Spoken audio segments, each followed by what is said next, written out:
Welcome to the Parenting Thoughts podcast with Andy and Christy Kirk, where we aim to unpack the emotional, spiritual, and practical elements around parenting.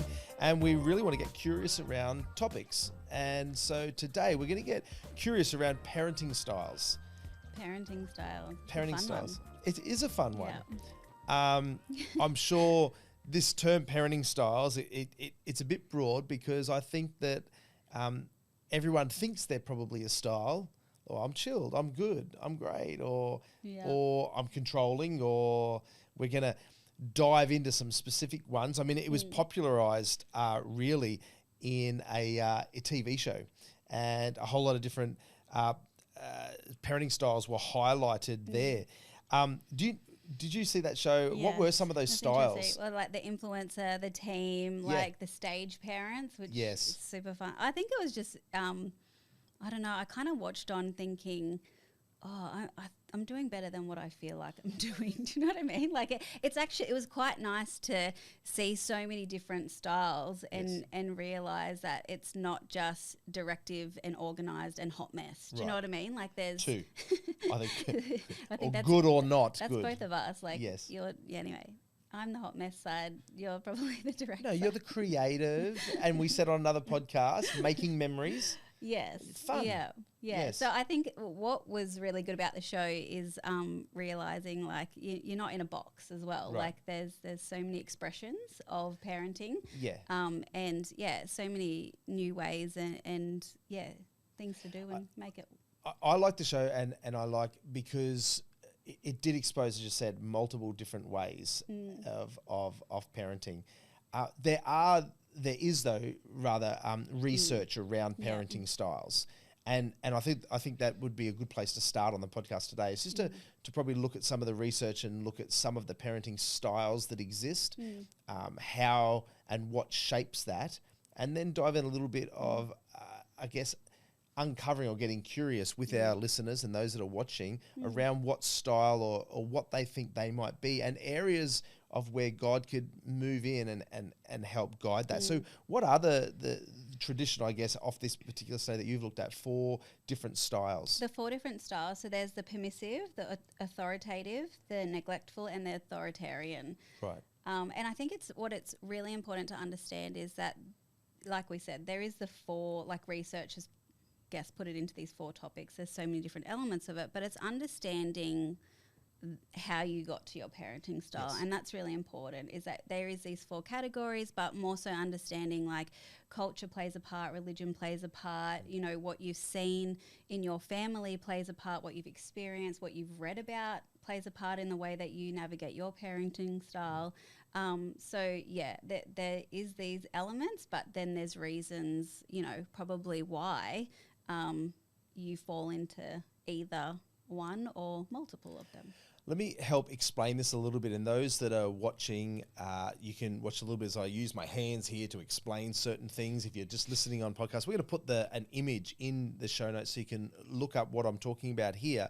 But the mental picture really would be looking at like 4 quadrants. Yeah. So dividing a page by 4, and you've got top left, top right, bottom left, bottom right, and a line in between that would explain how you get there. So you go from left to right, warm and accepting on a scale across to cold and unaccepting. I mean, that's not a good description, but really that's what it is. Warm and accepting to cold and unaccepting. And then top to bottom would be really it's understanding at the bottom through to demanding. And so you've got understanding, demanding, warm and accepting to not accepting. And that is where you would land these 4 quadrants. So if you were, for instance, warm and accepting, but you were demanding, you're going to be authoritative. That's the style. But if you are cold and unaccepting and demanding also, that's an authoritarian. The bottom half would be if you're warm and accepting and understanding, then you're permissive. But if you're cold and unaccepting, but you're understanding in the bottom, it's neglectful. So they're the 4 different types that we want to have a look at right now. So let's start and just unpack these 4, traditional parenting styles And it doesn't mean that you're one, and you're this. You might lean into it over different circumstances, different times. And as you said, it's your background, your past. But our hope today is we unpack this and we get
from you. So when you're saying you're on that side, permissive, not giving or enforcing the rules, it's like, well, let's just explore this. I then have the rules, and it's like, man, we're swinging, but finding somewhere in the middle there is where that healthy space sits really. The next one really is an authoritarian, which I mentioned. What does that look like? So that's what, like, the strict, like, these are the rules, like, I'm in charge, kind of like children are seen and not heard in that, like, that's kind of like a nasty way of saying it, but in the sense of, like, I'm calling the shots. It's like very one way. One way kind of traffic in that sense of the way of parenting. And then you've got the neglectful type, so it's the uninvolved, the absent parent, not much discussion, not a lot of, it's quite dismissive and not really noticing, like, your child's emotional, but like, get over it, you'll be fine, like that neglectful type way of dealing with your child. As you explain that, I start to think through that society, current trends around technology, the way that parents are living their life, pushed to the margins with work, financial stress, some of these things would impact our parenting style, because it may not be our intention to be neglectful. It may not be our intention to be an authoritarian and come to and drop the hammer, but we do because of what's going on with us. What would you say around that? Because really, it's not essentially all our nature. Some of it is our experience. Yeah, definitely. I think one of the main reasons why we parent a certain way is because maybe we've been modelled it and we haven't had the awareness of it to change elements of it. But then definitely what you're saying about how technology has impacted parenting a lot, in the sense of, like, it's not intentional, like you're saying, but it's more so, what I would say in that sense is that, what do you do when you're stressed? Because it's not that you're wanting to neglect, it's not that you're, like, necessarily, like, intentionally being on your phone to not manage your children. It's just more so that the stress level is so high, but the way that I am numbing it, or the way that I am dealing with it right now, is to be numb and to do something that is, I guess, either doom scrolling or whatever that looks like. So I think what it would be really understanding is that what are you doing when you're stressed? Because life has so many things that we're dealing with, like so many elements of life are so busy and chaotic at the moment.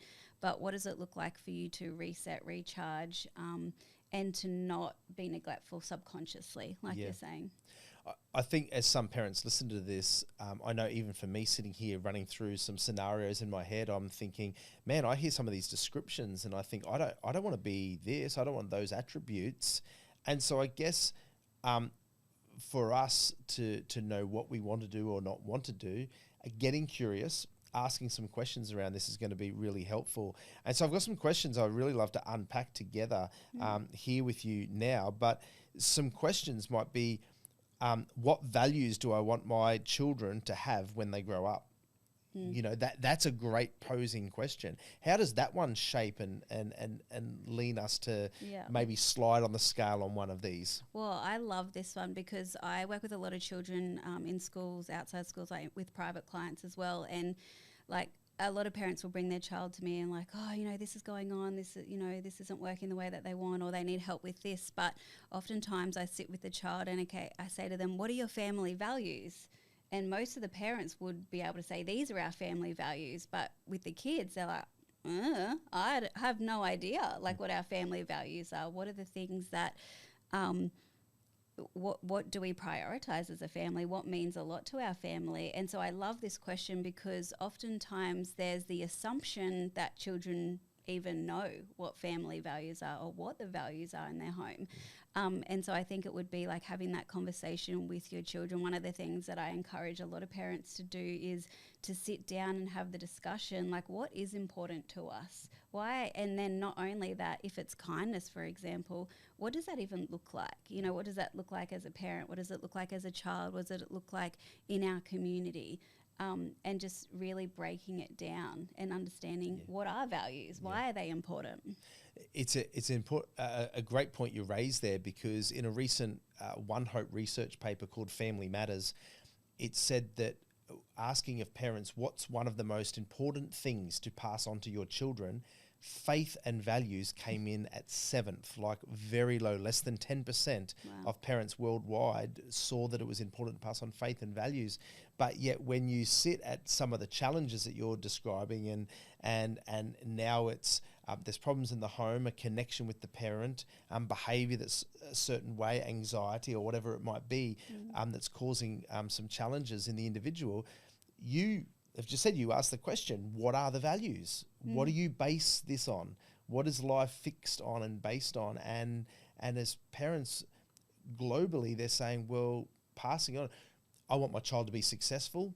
I want my children to understand their identity. These are all things that are ranked high, but yet it's based out of the faith and based out of the values. And so that's a great starting point that you raise right there. Yeah, it's such a funny one too, because when I sit down with kids and I ask them what like their family values are, and they're like, oh, I don't know. And then so I would look at like, okay, what does your family value by your observations? So like your dad or caregiver or, you know, whoever's in your home, like what do they value? And they'll often tell you like their phone, or do you know what I mean? So it's like kids are very observant and they're going to model what they see. So I think it's really understanding, like having that conversation is so important, because not only does it help the children to understand what the family values are, it helps us as parents to realign to what's important and like what are my kids seeing that they think is valuable to us, and how do I actually need to realign my language, my behaviour, my character, and all of those things to bring back into alignment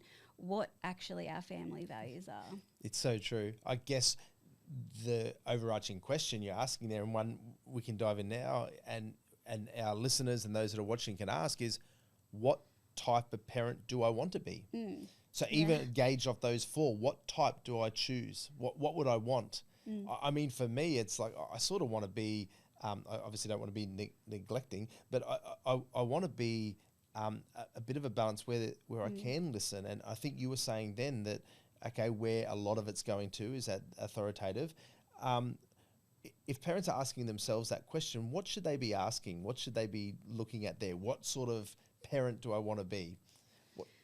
Yeah, I think it comes back to like the gifts, you know, like we work well because you're really good at organization, and that's super helpful for a home. Do you know what I mean? Like, and that's important to you, and it's important because it teaches value of, you know, time, possessions, all of those things. But I think it's just understanding your personality as well. So like, I'm probably like a joy-filled, wonder-filled person, but there's also elements like if I just lived in that world, a lot of stuff wouldn't function. Really? I think, I think when you say that, it's really understanding like what kind of parent do I want to be. I think for me, it's like the fruit of the spirit. Like God gives us a very clear example of, you know, the ways to live, love, joy, peace, patient. Like we talked about that in one of the other podcasts, and it's just coming back to that alignment of, if I don't deal with some of my stuff or identify some of my reasons why I parent, then I'm probably going to just subconsciously take a pathway that maybe isn't in alignment to a faith-based foundation of parenting as well. I like that. And I think when we're talking about parenting, and we know that people that are listening and watching, there's a broad range of what the family makeup looks like today, what the modern family looks like. And so there would be single parents, there would be parents here who have grandparents, co-parenting. And so, you know, who is the primary caregiver to the child matters, because it is, okay, in our circumstance, husband and wife being in a home, we've got to understand what you bring, but we have to actually have conversations as to, okay, what I don't want you to bring into this part. And that's confronting. That's us having honest conversations about, okay, that authoritative side actually needs to go back on the scale a little bit. And so I think, how do caregivers in a home, whether it's parents together or grandparents or whoever might be there as primary caregivers, how can they embark on that honest conversation to emphasize your strengths? Because you've said it there. I highly value the creative, the loving, the joy, the filled wonder that you bring. But you're right. The washing does not get done at that point. But on the functional who needs clothes, clean clothes? But on the functional practical side that we're talking about right now, if we just live in that way all the time, we're robots. It's militant. It's boring. And I can acknowledge that. So how do you have that honest conversation? I think it's valuing the gift that the other person has and encouraging that.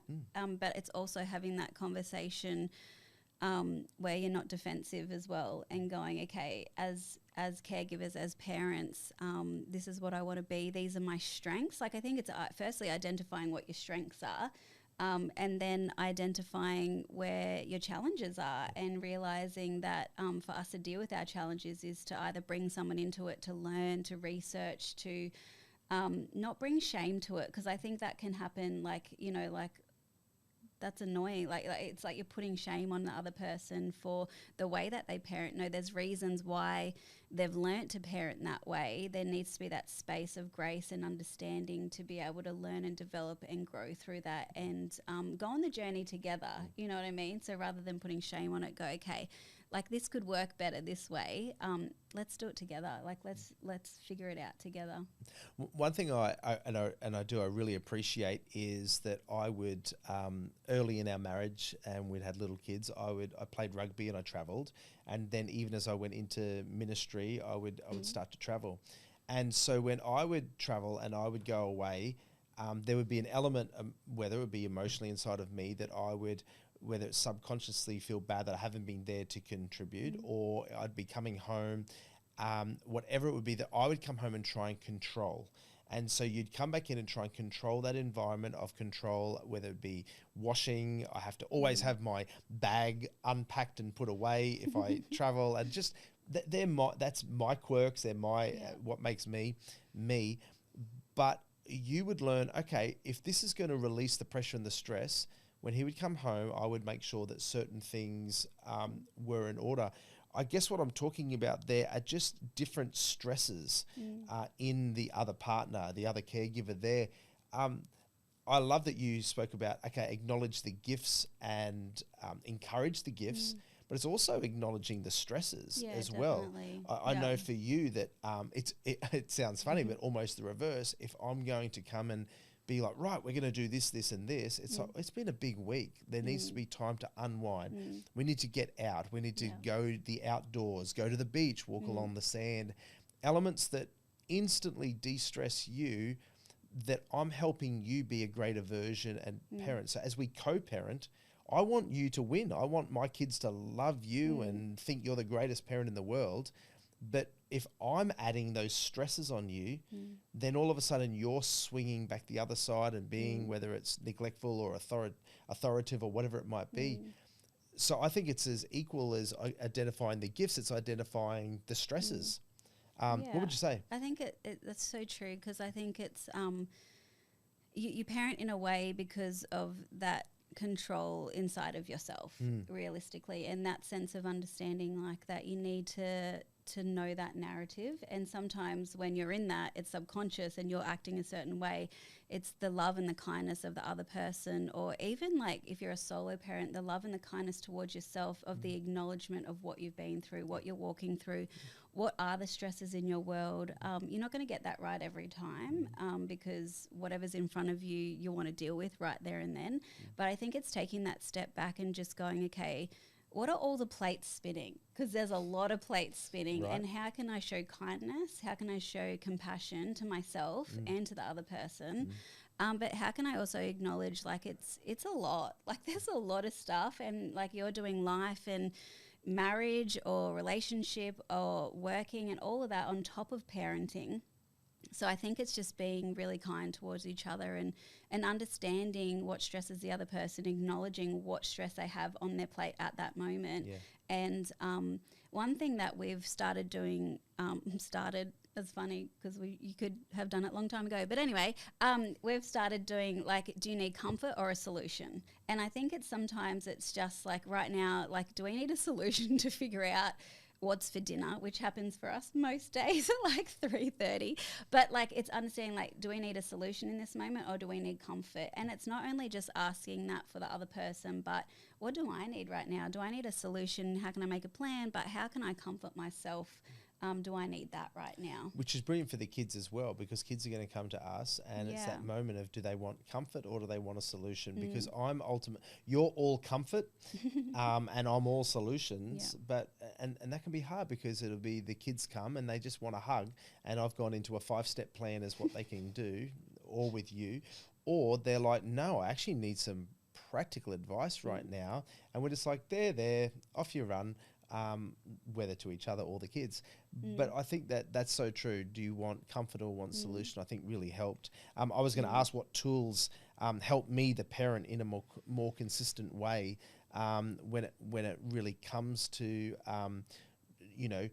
not defaulting back to old habits or bad habits, but being proactive in saying, right, I intentionally want to be this parent. Because I think that whether it's tired or the outside circumstances which we've spoken about, we can fall into that default, but maybe the default's not healthy. So I want to be proactive in doing this. So what are some strategies that parents can do to really help them be proactive in being their best? Well, I think I spoke about it in one of the other podcasts, is identifying the patterns and the themes. So what are the patterns in my family or my experience that I don't want to repeat? You know, what are the themes in my family or like my experiences or trauma that I don't want to repeat? And I think to have awareness of it is sometimes to write those things down and then write an alternative to that, you know, or write a boundary around that, or write a limit around that to help you to grow and develop in that, or to remove those types of things. And I think also accountability, you know, I think one of the best things I've probably done in parenting is found somebody who's 10 years before me, who has got, like, you know, they've got adult kids now, and just learning and leaning and gleaning off them and helping develop who I want to be. I think sometimes this is the best thing you do, like talking about the kind of parent that you want to be. Like, find someone in your world that's an epic parent, or find someone in a world that you align with or you can resonate with, and sit with them and glean from them and see what worked, what didn't work, like what they learned about themselves, like what they had to forgive themselves for. Like, if you want to be a certain parent, then there's that intentionality, because if it's subconscious, it will be repeated. So when you bring awareness to it and you find a different way, then you can actually take steps towards that. That's brilliant. And I know for those that are obviously watching and listening, you're taking proactive steps to lean into growth around parenting. And so thank you for joining us on the podcast each month. And even as you're saying, Christy, finding that person that is really going to help shape and help you go to that next step. Those 4 areas, again, we're going to put some notes in that will be able to help you in the image to show you the different scales of how to get there. But that permissive, authoritative, neglectful and authoritarian, and really those questions of asking of what type of parent do I want to be and how am I going to get there is so important. I know for us, our parenting is based of faith-based parenting. So a Christian faith is what we live. And so next month on the podcast, we're going to talk really about how we can live that intentional faith-based parenting. And so I look forward to getting curious and chatting through that with you next month. Awesome.